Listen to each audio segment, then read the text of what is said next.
Começar de novo o nosso programa conversando com os astros.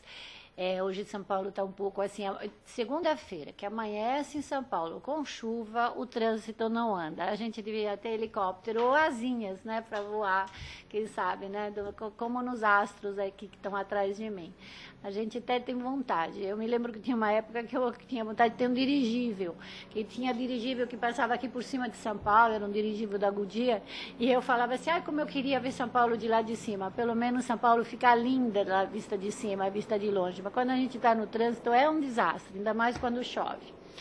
Então, pessoal, semana passada eu deixei vocês porque era feriado, então não deu para eu vir, porque eu também queria descansar. Mas estamos aqui para mais uma conversa sobre o que a astrologia pode fazer por vocês, ajudando vocês a se compreenderem melhor, a se ajudarem melhor. Então, se vocês estiverem ligados, quem estiver ligado pode mandar para mim e-mails, eu vou tentar responder na medida do possível.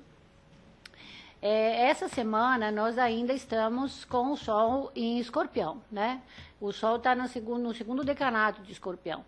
E uma coisa que é interessante, essa semana que a Lua iniciou, nós tivemos na semana passada uma Lua cheia, aliás, belíssima Lua cheia, mas a Lua de Touro e de Escorpião, né? A Lua fica no signo de Touro, o Sol está em signo de Escorpião, por isso que a Lua fica cheia, ela fica na oposição do Sol e ela recebe toda a luz, né? De maneira, é por isso que a gente a enxerga inteirinha. E normalmente é uma lua de explosão de violência. E nós tivemos mesmo episódios muito importantes de intolerância, de violência. Eu penso nessa coisa da intolerância porque, vindo para cá, eu estava ouvindo uma notícia no rádio, sobre aquela menina que foi hostilizada pelos colegas na faculdade por causa de um vestido curto e parece de umas atitudes um pouco ousadas demais e consideradas provocativas. Eu acho que nesse caso houve um pouco de intolerância de ambas as partes, porém a lua cheia, como aquela da semana passada, ela tem essa faculdade de exacerbar os nossos sentimentos e as nossas emoções, que se tornam exageradas. Nós tivemos nos Estados Unidos 3 tiroteios praticamente em pouquíssimos dias, né, com matanças, e eu me lembro que na semana passada eu tinha feito essa análise e tinha falado, gente, vamos continuar tendo esses picos de violência, né, muito, muito elevados. Essa semana, a Lua já iniciou a fase minguante, então eu deveria já acalmar os ânimos, né? E a fase minguante da Lua entrou no dia 9, né? Deixa eu ver, 9... às 12h55, isso mesmo, na hora solar, né? Quem tiver horário de verão, não são todos os estados brasileiros que têm horário de verão, quem tem um horário de verão, pega o relógio, adianta e fala, então vai ser 13h55 do meu relógio, 2h55 do Sol, né? Da hora solar. E um outro fato muito importante da semana e que já está vindo desde a semana passada foi o ingresso de Saturno no signo de Libra. Eu acho que quando teve a lua cheia e teve uma conjunção com o Saturno que estava saindo de Virgem para entrar em Libra. E uma das coisas que esse Saturno fez ao mudar de signo foi precipitar as coisas, por exemplo, fazer cair coisas que estavam já em fase frágil. Vamos imaginar assim, um edifício que tivesse bases pouco sólidas, acabaria desmoronando por causa dessa oposição astrológica que mostrava que Saturno estava envolvido com o Sol e com a Lua. Normalmente a Lua, em astrologia, ela é relacionada com o nosso lado emotivo e emocional. A Lua rege a autoimagem. A autoimagem, na realidade, o que é autoimagem? É a imagem que a gente tem de si próprio, né? Só que por incrível que pareça, a gente nunca se vê exatamente como a gente é, né? A gente sabe que a gente não se vê como a gente é. A gente se vê de uma forma imaginária, tanto que para nós olharmos para nós mesmos, precisamos de um espelho, né? O espelho reflete a nossa imagem. Aquela imagem que nós vemos no espelho é uma imagem refletida e interpretada pelos nossos sentidos, especialmente pelos nossos olhos.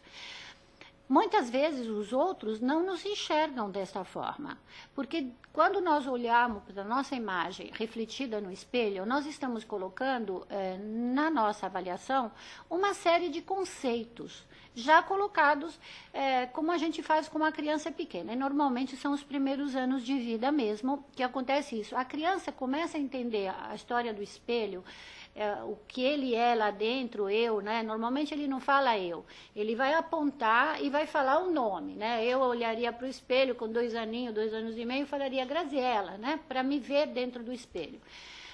Dessa forma, nós formamos uma imagem também através dos olhos e das informações que recebemos da nossa família. Então, nessa fase, o que a mãe, o que as tias, a babá, os pais, né, o que as pessoas que convivem com a criança têm essa importância muito grande, porque se você transmite para a criança que ela é uma criança amada, que ela é uma criança bonita, né, normalmente o primeiro filho ele é muito mimado, né? Por isso que dizem que depois de adultos, os que são primeiros filhos ou filhos únicos são mais bem-sucedidos na vida. Por quê? Porque o primeiro filho recebe as atenções de todo mundo. Pai, mãe, avô, avó, de ambos os lados, tias, opa, chegou a coisa nova dentro da família.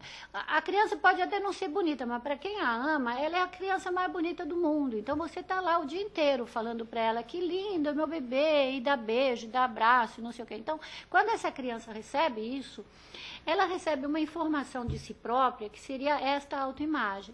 E essa autoimagem é uma autoimagem de autoconfiança, de pessoa que é amada, e as pessoas lá fora vão fazer tudo para me fazer feliz. Isso vai ajudá-los a vencer na vida, né? Agora, o lado solar é um lado racional. O lado solar, na astrologia, ele é relacionado com o nosso padrão de identidade, as coisas com as quais nós nos identificamos. Então, eu sou pisciana, tenho um ascendente aquário, eu tenho uma mistura dessas duas coisas na minha personalidade. O meu sol, que me levou a estudar as coisas do esoterismo, a ter uma união com Deus, uma ideia do cosmo e uma coisa muito típica do signo de peixes, que é a compassividade. Ter compaixão pelo outro, né? Ter pena do outro, ter vontade de ajudar o outro. Isso faz parte do lado bom de peixes, né? Tem lados ruins também, viu, gente? Não é assim. Tem um lado tubarãozinho também no peixinho. A gente fala de peixinho, né? Peixinho daqui, peixinho de lá, mas né, tem até piranha, né? Que morde lá e come até um boi, né? Então a gente não tem que achar que só peixe é tudo bonzinho, não. E esse seria o lado solar. O lado lunar, eu até estava comentando quando eu cheguei aqui, né? Aqui no estúdio. Eu falei, olha que eu tenho um lado taurino, que é a minha lua em touro, quando se enfurece, né? Hoje eu estou até vestida de vermelho. Não é vermelho, é meio vermelho. A gente, na realidade, capta uma imagem de força, né, desta minha lua em touro. Então, as pessoas falam para mim, nossa, mas você é uma pessoa forte, batalhadora. É por causa da lua.